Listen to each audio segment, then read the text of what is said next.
This is Oscar Bevis for the Stomping Ground, powered by Wow Hydrate and available on DAZN. Somehow, it's taken this long for Lee Eaton to get on the Stomping Ground. I don't know how, seeing as you have more fighters than I think I could name off the top of my head. But I appreciate you giving me some of your time. No worries, mate. Yeah, how's things, Lee? Good to get on the channel for the first time.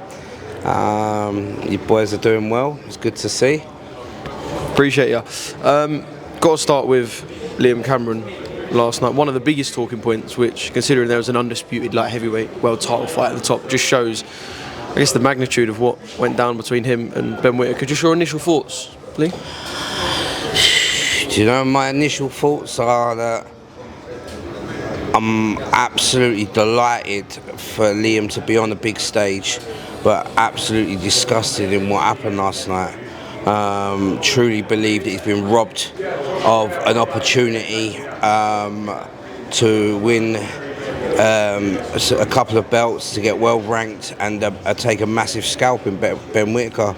I believe he was winning the fight, and obviously when they've gone, he hit him with a body shot, and Ben's, when they've clinched, and if you watch it in slow-mo, you see Ben's pulled him over the ropes. As they've gone over the ropes, obviously Liam's got up, gone back in the ring, and Ben's just laid there like he doesn't want to move.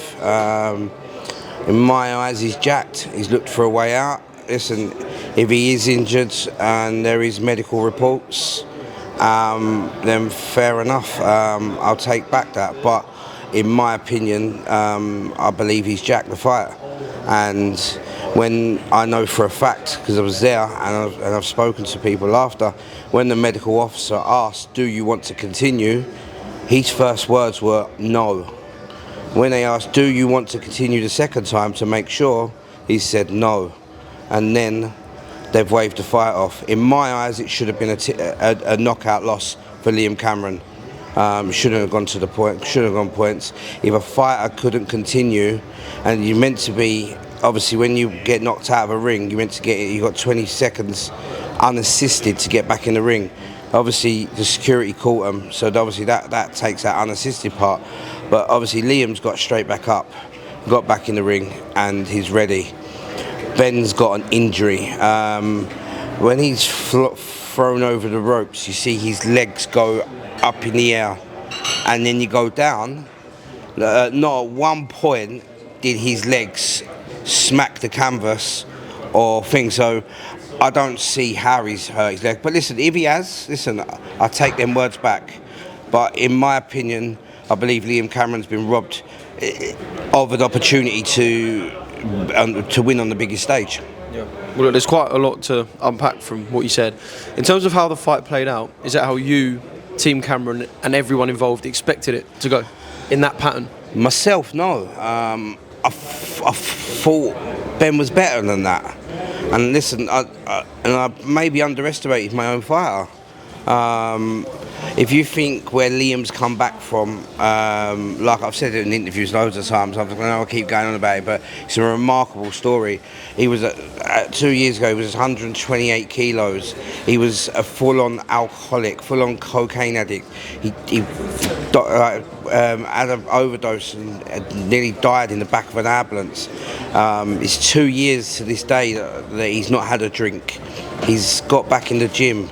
I got asked probably 15 months ago, "Will you manage Liam Cameron for me?" And I said, "Look, I'm not sure what we can do." After the 4-year drug ban and all that, obviously I didn't expect him to come back and be the same fighter.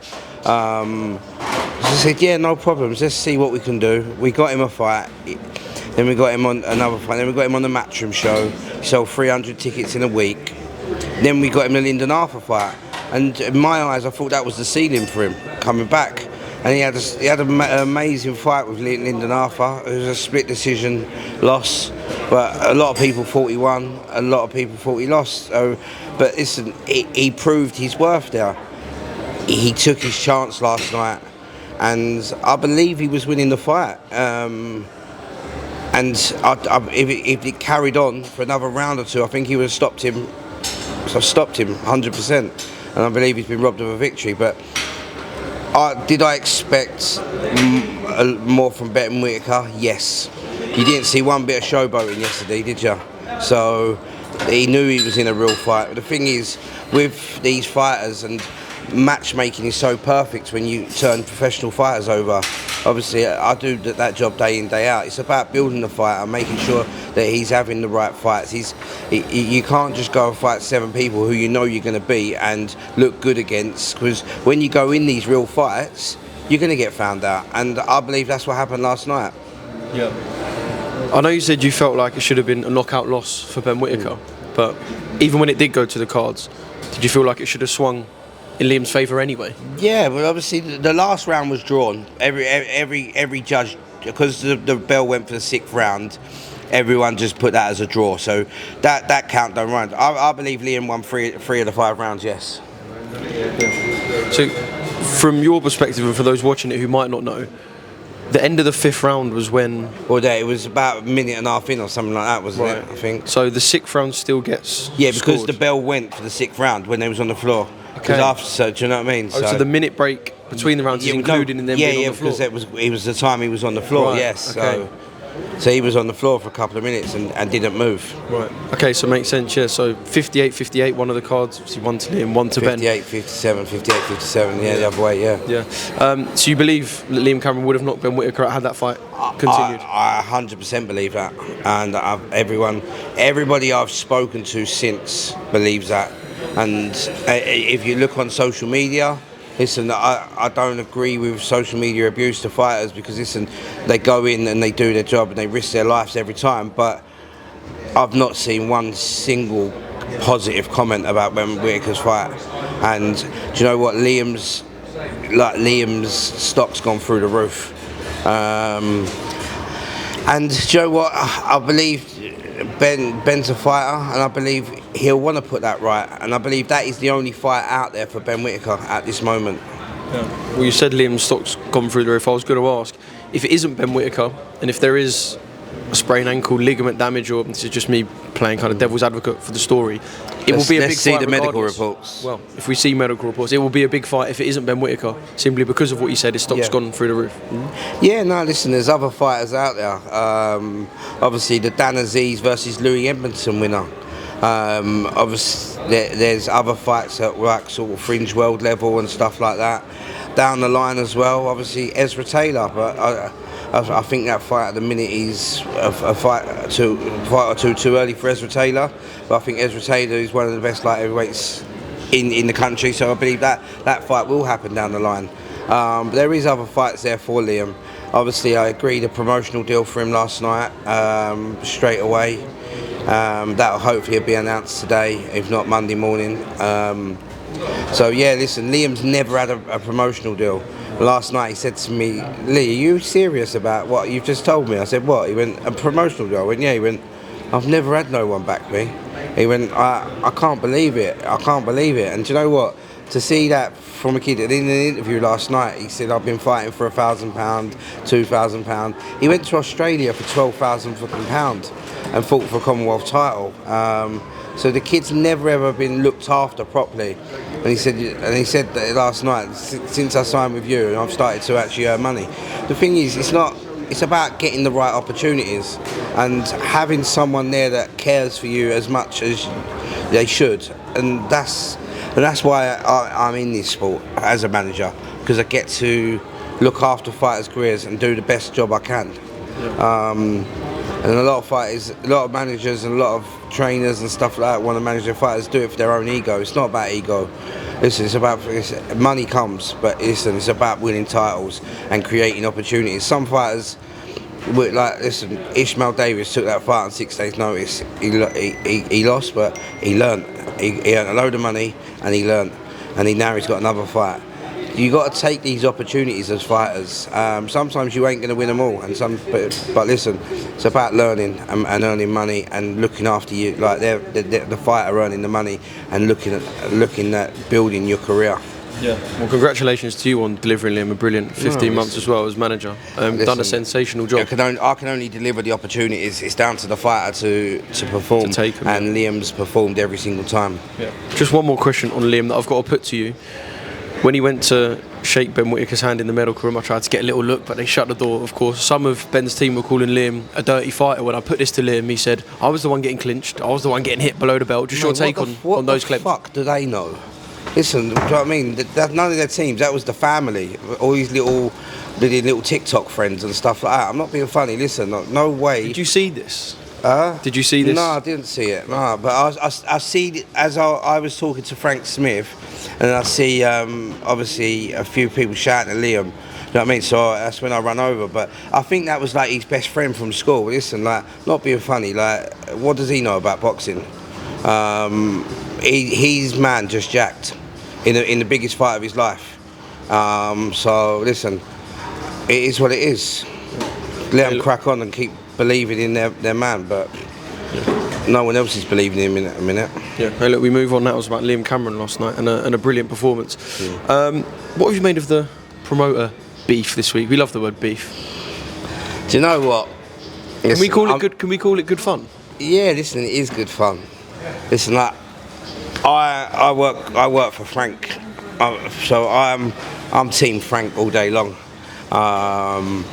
I've always had a good relationship with Eddie for over 10 years. I've got a good relationship with Wasserman. I did have a good relationship with Ben Shalom before he got his Sky deal. And then obviously, I don't know, listen, it is what it is about that. But in my eyes, listen, it's good for the sport. Very good for the sport. But some people, I'm not going to name names, bring it on themselves. They bring it on themselves. They make it. They do silly things, and that's why things are like that are happening. But I believe the promoter beef. Well, there ain't really a lot of promoter beef at the minute. Listen, Eddie and Frank are besties now, aren't they? So, but listen, it's good for the sport. All that matters is everyone's getting these opportunities. Riyadh season, His Excellency Turki Al-Shalek providing opportunities for fighters that they're never life-changing opportunities. So big up to Turkey and Riyadh season and stuff. Fair play to all the promoters for what they're doing for their fighters. And yeah, it is what it is, isn't it? Yeah. Obviously, we saw the little bit on stage between Frank and Ben. But Frank's a G, and he is a G. Do you know what? 73 years old, Hall of Fame promoter. Does not give two. I was about to say, doesn't fucks. give a shit, does he? No. But I was going to say, you've been in the important meetings, the boardrooms, in the phone calls, the negotiations. What we see on stage, when it gets to these meetings and everyone has to kind of knuckle down and get shit done, to be honest, is it a lot more friendly than we expect? I've not been in the meetings together. I don't think there has been many meetings with the two people on stage. But do you know what? Listen, Frank's Frank. He's real. What you see is what you get. He doesn't hide emotion. No, he just doesn't give a shit. But so this, yeah, but I think like there's ways of going around things, and certain people are not going around them the right way sometimes. But listen, if they're thinking about they're doing right for their fighters, and listen, it is what it is, life, isn't it? Do you know what I mean? So yeah, listen. Long may it continue.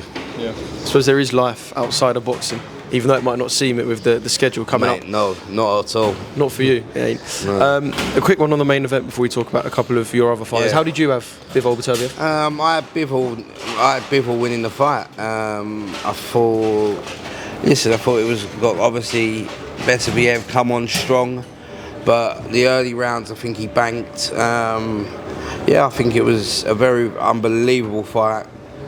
Unbelievable to sit there ringside, witness it. But I thought Bivol done enough. Was it a robbery? No. Was it a close fight? Yes. Do we want to see a rematch? 100%. But the 116, 112 was, I think, disgraceful. But yeah, listen, it is what it is. Yeah. Do you think Beterbiev... I keep saying that, it is what it is, but that's one of my favourite quotes, because in life it is what it is. Yeah. It is what it is, management. Yeah. Let's go, baby. Do you think Artur Beterbiev could be successful at cruiserweight? He was a big old boy, isn't he? And from what we've heard, he does have to get down to the weight. It's not an easy weight-making process. He's an absolute machine. He's an absolute beast. And do you know what? One of the nicest men ever. I was in here last night. It was about 30 of them, all his friends and all that, and he was just having photos. And he's just a right nice fella. And yeah, listen, I think he could do something at cruiser. He'd have to, obviously, I think it'd be interesting to see. Bivol's a light heavyweight. I don't think Ed Bivol could go up, in my opinion. But yeah, no, listen, it'd be interesting to see Beterbiev at cruiser. Beterbiev Opataya, I'm here for it. Ishmael Davis. Wow. It's a good fight, isn't it? Opataya versus, oh my God. I mentioned it to him in Fight Week and his eyes turn into stars. That's an unbelievable fight, that is. Jai Opataya last night was unbelievable. How good is he? Is he the best cruiserweight in the world? I believe he's the best cruiserweight in the world. I believe he knocks out Chris Billam-Smith, Ramirez. So yeah, and yeah, I think he's the best cruiserweight in the world. Yeah. You mentioned Ishmael Davis briefly. Spoke to him over here, said to him, congratulations on a performance at short notice. And I guess he's one, like Liam, whose stock has risen, even though he didn't come out victorious. But how do you kind of reflect on what was probably quite a mad period, putting a deal together, watching the fight? So obviously, on I think the Friday, I found out obviously there might be an opening on that card. So I rang up Ish and just said, look, by the way, just so you know, if there is, I'm putting your name for it. He went, yeah, sweet. Didn't think nothing of it. Didn't hear nothing. Sunday morning, 6 a.m, I woke up. I had messages off Frank Smith. I had messages off Eddie Hearn. They was in LA. I think it was LA or Vegas. No, Vegas. Sorry, Vegas. They was in Vegas with Turkey. And I said, look, we can get the fight done. Are you up? Are you up for it? I said, yeah, 100%. And within 10 minutes, we had the deal done. And I just rang up Ish, and he didn't answer. It was like 7:30 in the morning. And I kept ringing him and ringing him and ringing him. Are you thinking he's going to miss out on this chance? No. I accepted the fight. I accepted the fight without, listen, I already knew what he'd say. So I accepted the fight, and then I rang him up again. I go, what are you doing next Saturday? And he's like, nothing. Why? I said, are you fighting at Wembley? He's like, rah, gas. And he's like, I said to him, look, this is your money, this is your fight. He went, yeah, no problems. You know what I mean? So it was straight into, that was on the Sunday, so then he had to go to London on the Monday. He went straight down the next day. Stayed in London, and fight week started on the Tuesday. So yeah, it was a bit of a rock and roll week, but obviously took it on 6 days notice against one of the best fighters in Britain, Josh Kelly. Unbelievable fighter, obviously a very good friend to their team. But yeah, listen, it was an up and down week, but listen, it was all positive. He went in there, and I think he didn't disgrace himself. Nearly had him out there in the 12th. I thought it was a brilliant fight. He earned a shitload of money. His stock risen. And after the fight, Turkey comes straight up to him whilst he's in the ring, and they pointed to get him. So I went, Ish, look. I said, Turkey's here. He went, he leant over the ropes. He said, you're coming to Riyadh. You're on the next Riyadh show. So Ish was like, oh, thank you very much. Then we got out, we went round to the thing, and then Eddie and Turkey said, he went, yep, we'll see you in Riyadh. So Fury Usyk, but obviously he's. I believe that he'll be on. There may be a card on the Wednesday, similar like Wembley and LA, and I believe Ish will be on that. So we're just waiting to see. Obviously waiting for it to confirm. Ish met Turkey last night, and he said, I'll see you in December. So it looks positive. Ish has changed his life. Really, he fought a middleweight, but he's a super welterweight. He's mandatory for Sam Gilly for the British title. Obviously, they was meant to fight this Friday, but that fight's off now. So we might have to wait a little while for that. But it's only in December, it'll be 13 months that he signed with me and Sonny Edwards as manager, and he's had 4 TV fights. It'll be his 4th TV fight in a row, and he's hopefully on in Riyadh. So a bit of a mad story. It's good relationship, me, Sonny and Mark Bateson. who Mark Bates has done an unbelievable job with him and brought him from scratch. He's never had no amateur fights. So to see where he is now, and he's one of the hardest workers, so he's a pleasure to manage. Yeah. I love the fact he's been rewarded for helping save a fight on the Riyadh Season London show. Yeah. And I couldn't ask for a better person for it to happen to. He's so polite if you ever meet. He's such a down-to-earth bloke. Right, this could take a long time. Can you map out the life of Lee Eaton over the next 4 to 6 weeks? Here we go. Are you ready? How long are these notes? Have you got enough storage? Yeah, so next week we have October 19th. Hearn Davis is going to take Adam Azim's O. He's going to send Ben Shalom into retirement. Then we got the week after, I got Dina Forsland defending her world title in Denmark. November 2nd, I'm at Queensbury show. November 8th, I'm actually going to go on holiday for a week with the family. Really? It's the first. Where are you going? I'm going to go to Dubai with the missus and kid. Surely you're going to find a show out there or something. No, I know you. No, it's not that. But for 5 birthdays in a row, I've missed her birthday. So this is the first one. So I'm going to take her on holiday because I've got no one out that weekend. Then with November 15th, we've got the Queensbury show. November 22nd, Joe Laws and Lee Rogers. November 29th, Ben Williams in Qatar fighting. I can't actually say, it'll be announced tomorrow. November 30th, Gavin Gwynn versus Cameron Vong. December 6th, Nelson William Birchall and Brandon DeWard. December 7th, Jack Bateson and Ed Hardy and possibly Kez Ashfaq. December 7th, Jazza Dickens is back, fight news to be announced very soon. December 14th, Canada, Usyk Lima will be fighting for the IBO world title. Which was unbelievable after the disappointment of losing the Ishmael Davis fight. December 18th, we're in Riyadh for Ishmael, hopefully, and then December 21st, Lee McGregor. So we have one weekend off till Christmas.